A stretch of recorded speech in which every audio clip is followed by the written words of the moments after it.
दलाल type के लोग यहाँ मुख्यमंत्री बनते रहे, जो या तो भाजपा की दलाली करते हैं या तो बहन बेटियों का तस्करी हमारे यहाँ से होता है। भाजपा की सरकार थी तो धुआं धुआं था, अभी शराब और शराब है। युवाओं के साथ छल हो रहा है, किसानों को धोखा दिया जा रहा है। बिकने वाला समाज हमेशा बिकने वाला नेता ही पैदा करेगा। जिस दिन समाज बिकना बंद हो जाएगा उस दिन नेता भी बिकना बंद हो जाएगा। 15 नवंबर 2023 को झारखंड अपना 23वां वर्ष बड़े ही धूमधाम से मनाएगा। 15 नवंबर 2000 को भारत के भूखंड पर झारखंड जब एक राज्य के तौर पर स्थापित हुआ, तब झारखंड प्रदेश में रहने वाले लोगों ने एक सपना देखा कि अब मुझे मेरा हक मिलेगा, मुझे मेरा अधिकार मिलेगा, मुझे मेरी पहचान मिलेगी। 23 वर्ष का सफर बीत चुका है, लेकिन अब तक इस प्रदेश में न तो स्थानीय नियोजन नीति बन पाई है और न ही युवाओं के हाथों को मजबूत किया गया है, सशक्त बनाया गया है। अब तो लोग यह कहने लगे हैं कि झारखंड जो रूर प्रदेश के तौर पर पन्नों में लोग पढ़ते हैं, अब वह रूर प्रदेश मजदूरों को सप्लाई करने वाला राज्य बन गया है।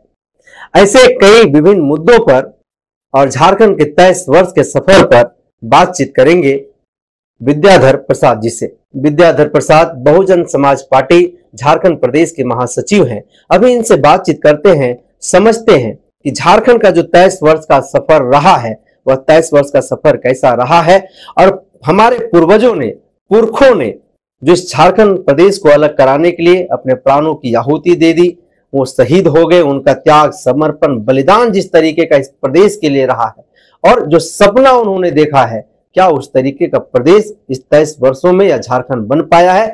15 नवंबर को झारखंड अपना 23वां स्थापना दिवस मनाएगा।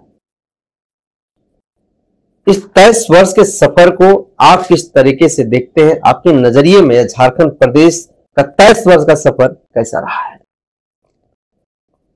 अत्यंत दुर्भाग्यपूर्ण।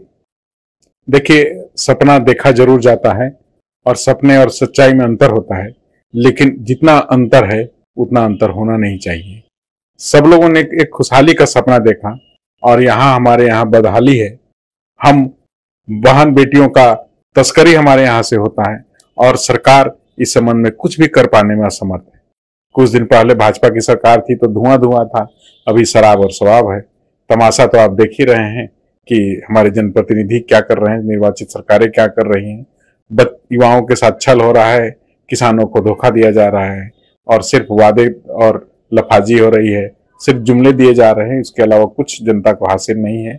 ये झारखंड नहीं रह के लूटखंड बन गया है। जमीन की लूट हो रही है, संसाधन की लूट हो रही है। आप विगत दिनों में ईडी की जो कार्रवाई हुई उससे आपने देखा कि किस तरीके से खनिज संपदा और जमीन की लूट में सरकार की पूरी मशीनरी, सरकार सहित उसमें सम्मिलित है।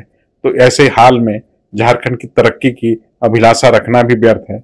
हम लोग झारखंड आंदोलन में सक्रिय भागीदारी में रहे छात्र के रूप में, और जब झारखंड आंदोलन सफल रहा, झारखंड अलग राज्य बना, तो हम लोगों ने काफी बड़े पैमाने पर उत्सव मनाया था।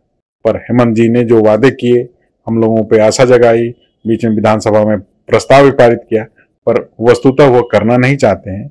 अगर वो करना चाहते तो इस झारखंड की तस्वीर पिछले कुछ सालों में, जो 3-4 साल इनका बीत गया, 4 साल, उसमें कुछ और होता। विश्व के पटल पर इस झारखंड प्रदेश को रूर प्रदेश के तौर पर लोग जानते हैं और एक बात कही जाती है कि पूरे भारत का अकेले 40% जो खनिज संपदा है वो झारखंड में पाया जाता है। लेकिन इस 23 वर्ष के सफर के बाद अब लोग यह कहने लगे हैं कि झारखंड प्रदेश मजदूरों को सप्लाई करने वाला राज्य बन गया है। आखिर ये सब कैसे हो गया? देखिए, अगर आप विश्व राजनीति, विश्व भौगोलिक स्थिति की जानकारी रखते हो तो आपको जानकारी होगी कि जापान, जिसके पास संसाधनों की बहुत कमी है, जो खनिज संपदा हमारे यहाँ भरमार है, उसके पास नहीं है। पर सबसे बेहतर बात क्या है?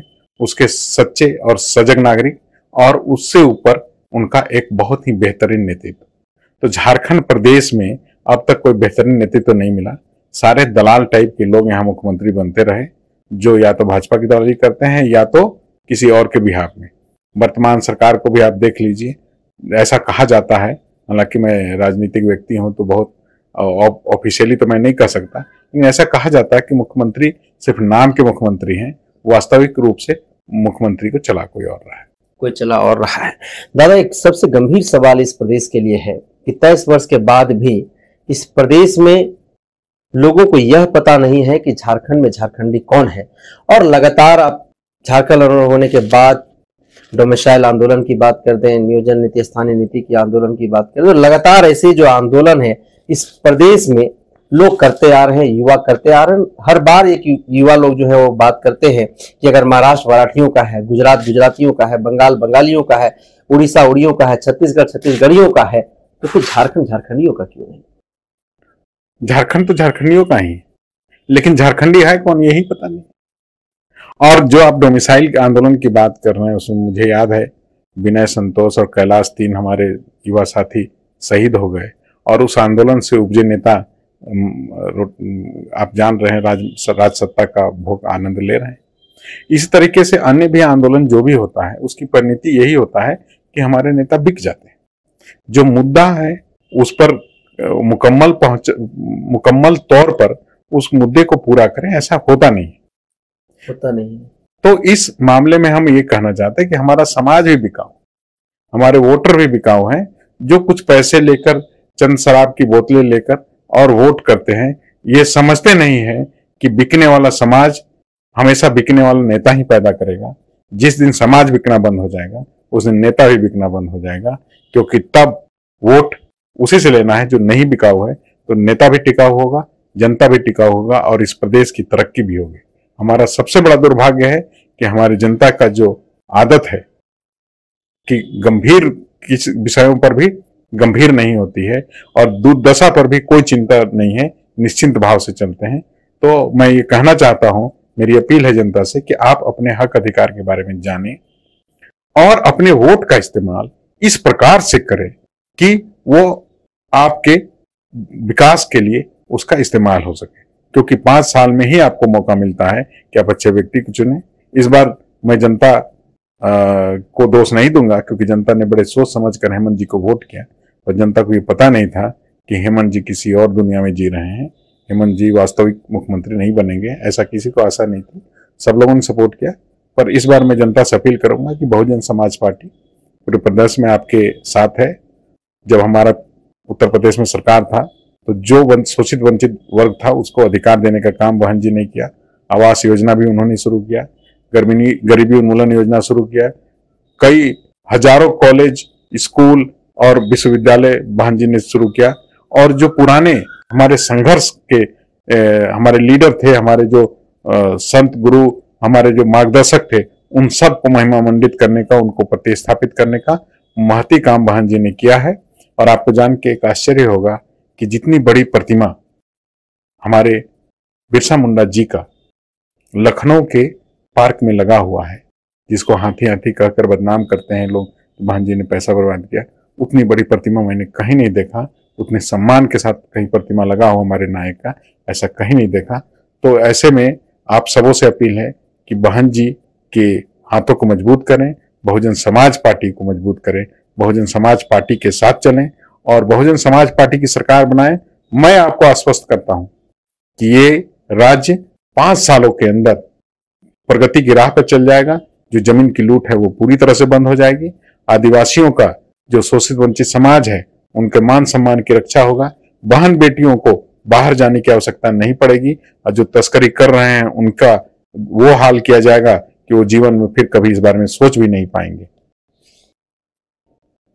गांव के आखिरी व्यक्ति के लिए, उनके विकास के लिए, उनके संवर्धन के लिए, संरक्षण के लिए एसी कमरे में बैठ करके जो योजनाएं सरकार के लोग बनाते हैं, सरकार जो बनाती है, क्या वह योजनाएं उस आखिरी व्यक्ति तक पहुंच पाती है या फिर किसी का भेड़ चढ़ जाती है या फिर बीच रास्ते में दम तोड़ जाती है? देखिए, योजना बनाने के लिए आपको जो ग्राउंड स्थिति कहते हैं या जो वस्तु स्थिति है धरातल पर, उसकी जानकारी होना बहुत आवश्यक है। हमारे साथ समस्या क्या है कि हमारे झारखंड में जितने भी अफसर आते हैं सब बाहरी अफसर आते हैं। उनको झारखंड की संस्कृति, झारखंड का रहन सहन, झारखंड के लोगों का जो जीवन यापन का तरीका है वो कुछ भी पता नहीं रहता है। यहाँ स्वशासन की व्यवस्था को ध्वस्त किया गया और उसके अलावा जो योजनाएं बनती है उसको बिना सोचे समझे इम्प्लीमेंट। मैं एक उदाहरण देता हूं आपको। आपने सुना होगा कि जब माननीय रघुवर दास जी झारखंड के मुख्यमंत्री हुआ करते थे तो एक योजना आया था डोभा। उसमें जो पैसे की बर्बादी हुई है आप मैंने कल्पना नहीं कर सकते, और उससे कई जाने गई बच्चों की। क्योंकि जब आप खेत के बीच में डोभा बना देंगे और जब बारिश में पानी आएगी तो पानी के बीच में पता ही नहीं चलेगा कि किधर डोभा है, किधर खेत है, किधर धान लगा हुआ है। और उसमें डूबने के कारण बच्चों कितने बच्चों की मौत हो गई, और हाँ, बड़े बुजुर्गों की भी जान गई। ऐसा नहीं है कि सिर्फ बच्चों की जान गई। तो इससे जान माल दोनों का नुकसान हुआ, देश राज्य के संसाधन का दुरुपयोग हुआ। इसी तरीके से कई बनते रहते हैं प्रोग्राम, लेकिन धरातल पर नहीं उतरते। धरातल पर लोग लेके जाते जरूर है। अच्छा, दूसरी बात कि मनरेगा के तहत कई योजनाएं संचालित होनी है। अब वहां पर लोगों को मैंडेज मिलना है जिससे लोगों का पलायन रुके। क्या होता है, जेसीबी से खोदा जाता है कुआं, जेसीबी से डोभा खोदा जाता है। जो भी मनरेगा से योजना जाती है उसमें झूठ मूठ का बनाकर, और इसमें सारे अधिकारी मिले हुए, और अधिकारियों को भी बहुत दोष देने से कोई फायदा नहीं है। हमारा राजनीतिक नेतृत्व तो भ्रष्ट है, पूरी तरह से भ्रष्ट है। सारे बिकाऊ लोग हैं, जमीन, पैसे और अन्य चीज मैं बहुत नहीं कहना चाहता माइक पर, आप समझ सकते हैं। शराब इन सब में बिकते रहते हैं। इतने कमजोर लोग हैं नैतिक रूप से। तो ऐसे नेतृत्व के साथ हम विकास करेंगे ऐसी मुझे कोई आशा नहीं है। तो इसमें ऐसा है कि बहुजन समाज में मिशनरी साथी होते हैं जो चरित्रवान होते हैं, जो बहुत मजबूती के साथ काम करते हैं। बहन जी ने काम करके दिखाया है उत्तर प्रदेश में और भी जगह। इस बार भी हम बहुत अच्छा प्रदर्शन करने जा रहे हैं तेलंगाना, छत्तीसगढ़, मध्य प्रदेश और राजस्थान के चुनाव में। अब देख लीजिएगा जब रिजल्ट आएगा तो। और आगे बढ़ रही है बहुजन समाज पार्टी। जैसे जैसे लोगों में प्रचार हो रहा है, जनता जागरूक हो रही है, तो समझ रही है कि वस्तुतः कौन सी पार्टी है जो शोषित, वंचित और जो सर्व समाज का विकास कर सकती है, वो बहुजन समाज पार्टी है। और आने वाले समय में बहुजन समाज पार्टी उभर कर आएगी और इस देश का कल्याण होगा और साथ ही साथ झारखंड का भी विकास होगा। मैं आपको विश्वास दिलाता हूं कि बहुत जल्द हम झारखंड में भी सत्ता में आएंगे और झारखंड का विकास करेंगे। तो हमारे साथ विद्याधर प्रसाद जी थे, झारखंड के 23 साल के सफर पर अपनी बातों को रख रहे थे।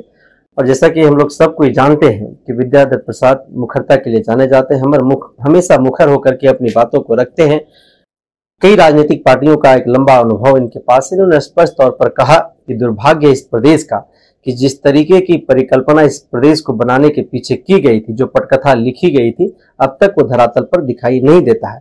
इसके पीछे का कई बातें इन्होंने कही। तो लगातार ऐसे शख्सियतों से, ऐसे ही प्रतिनिधित्व करने वाले जो राजनेता हैं, वैसे लोगों से झारखंड के 23 वर्ष के सफर पर बातचीत करके मैं आप तक पहुंचाता रहूंगा। तब तक आप बने रहिए जनसभा के साथ। जोहार।